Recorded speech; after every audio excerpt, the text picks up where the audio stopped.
এই দক্ষিণ 24 পরগনার মাটি, এই মথুরাপুরের পূর্ণভূমির মাটি, এই মাটি বিখ্যাত সুরকার গায়ক সলিল চৌধুরীর মাটি।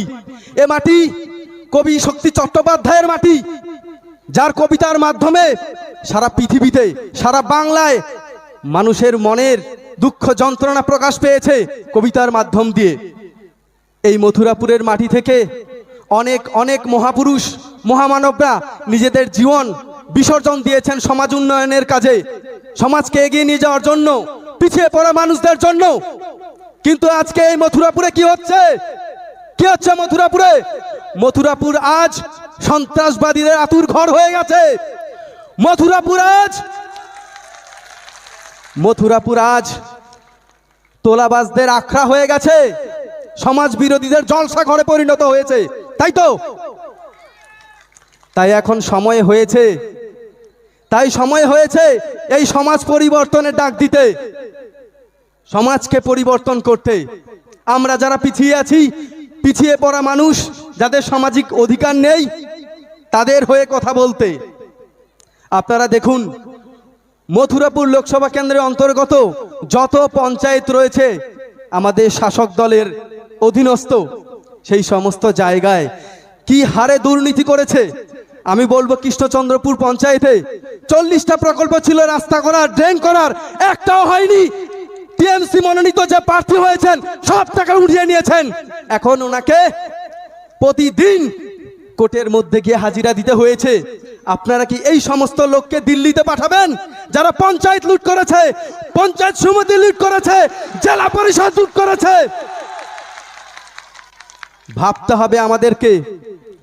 করঞ্জলি গ্রাম পঞ্চায়েতে খেটে খাওয়া মানুষরা 100 দিনের কাজের টাকা ব্যাংকে ঢুকেছে, সেই টাকা টিএমসি শাসকদের চোখ রাঙানিতে সেই টাকা ব্যাংক থেকে উঠিয়ে টিএমসির পার্টি অফিসে দিতে হচ্ছে। একই উন্নয়ন, নিজের পরিশ্রমের টাকা টিএমসির মানুষদের দিতে হচ্ছে, শাসকদের দিতে হচ্ছে।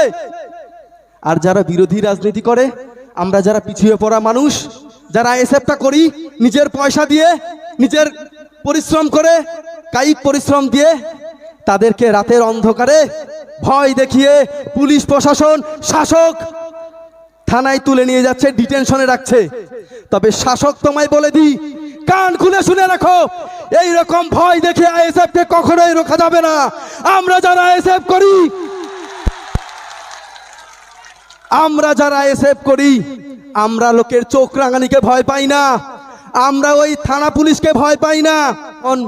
মথুরাপুর মানুষকে ভাবতে হবে, আমরা কাকে এগিয়ে নিয়ে যাব, কোন দিকে এগিয়ে নিয়ে যাব, আমরা কাকে ভোট দেব? যে পঞ্চায়েত লুট করেছে, যে টেট কেলেঙ্কারিতে সমস্ত 26,000 মানুষের চাকরি গেছে, 10 লক্ষ করে 15 লক্ষ করে টাকা দিয়ে চাকরি দিয়েছে।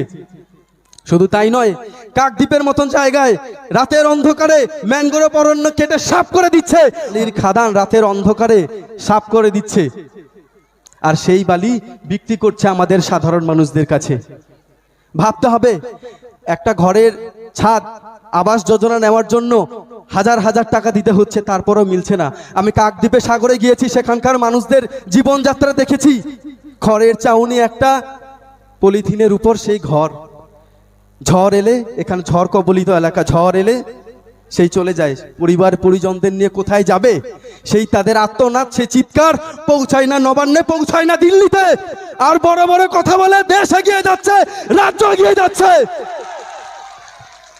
তাই বলছি, এখানে যারা উপস্থিত আছেন আমার মা বোনেরা, দাদা ভাইয়েরা, অটো চালক, রিক্সা চালক দাদা ভাইয়েরা, ছোট দোকানদাররা, সবাইকে বলছি, বিনীত অনুরোধ করছি, আমরা সন্দেশখালী হতে দেব না, মা বোনেদের ইজ্জত বিকিয়ে যেতে দেব না, আমরা বকটুই হতে দেব না, জীবন্ত মানুষ পুড়িয়ে যেতে দেব না।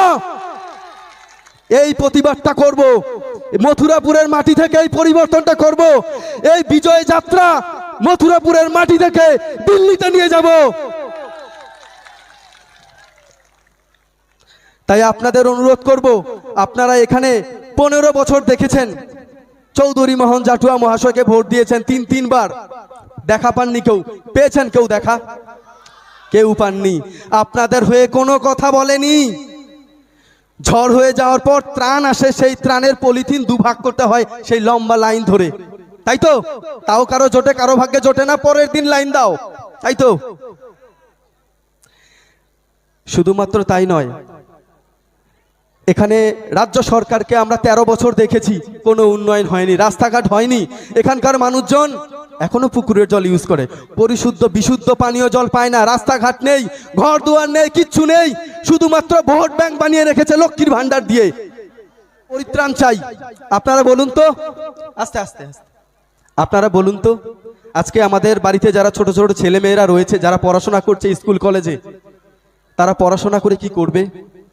কোন পরিকল্পনা গ্রহণ করেছে রাজ্য সরকার, কোন পরিকল্পনা গ্রহণ করেছে কেন্দ্র সরকার, বলতে পারবে? রাজ্য সরকার চাকরিতে দুর্নীতি করেছে, আর কেন্দ্র সরকার চাকরিটাই উঠিয়ে দিয়েছে।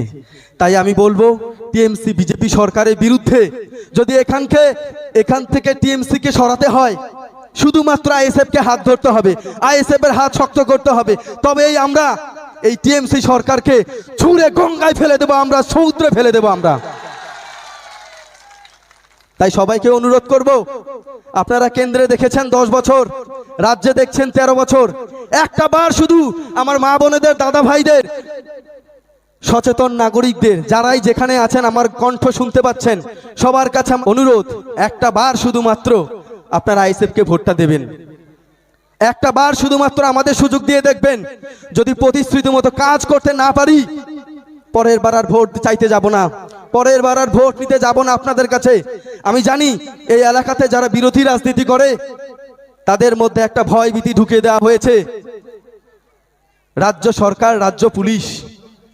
আমি আপনাদের কাছে এখানে কথা দিয়ে যাচ্ছি, যদি আমাকে দিল্লিতে পাঠান, আপনারা এখান থেকে আইএসএফ এ মনোনীত করে জয়যুক্ত করেন, আমি সবার আগে এই মথুরাপুর কেন্দ্র থেকে সন্ত্রাস বন্ধ করব, সন্ত্রাসবাদীদের চোখ রাঙানি আমি আগে বন্ধ করব, এটাই হবে আমার প্রথম কাজ।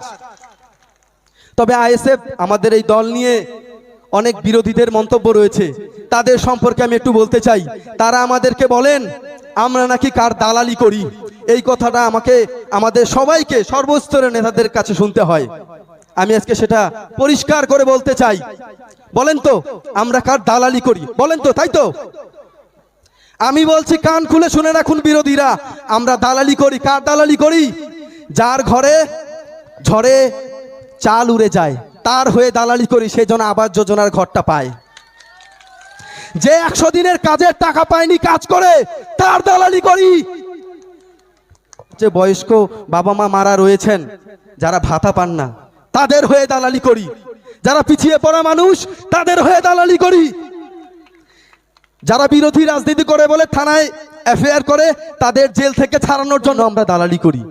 পিছিয়ে পড়া মানুষদের হয়ে দালালি করি, সংখ্যালঘুর দালালি করি, আদিবাসীর দালালি করি, কৃষক শ্রেণীর দালালি করি, যারা জেলে সমাজের মানুষ, তাদের হয়ে দালালি করি। লজ্জা নেই বলতে আমার? এই সমাজে যারা পিছিয়ে আছেন, যারা পিছিয়ে পড়েছেন, তাদের হয়ে দালালি করছি, আর আগামী ভবিষ্যতে দালালি করব। তাই আপনাদের আমি শেষবারের মতো বলবো, আমার মা বোনেদের সবাইকে একটা কথাই এক করজোরে আমি অনুরোধ করব, অনেক দেখেছেন রাম বাম টিএমসি, অনেক দেখেছেন, অনেক চিন্তা ভাবনা করেছেন। মা বোন সবাই, সর্বস্তরের মানুষদের বলছি, আমাদের শুধু একটা বার সুযোগ দিন, একটা বার আমাদের সুযোগ দেবেন, বাকিটা আমরা কাজের মাধ্যমে আমরা বুঝিয়ে দেব। এই বলে আমি আমার বক্তব্য শেষ করছি।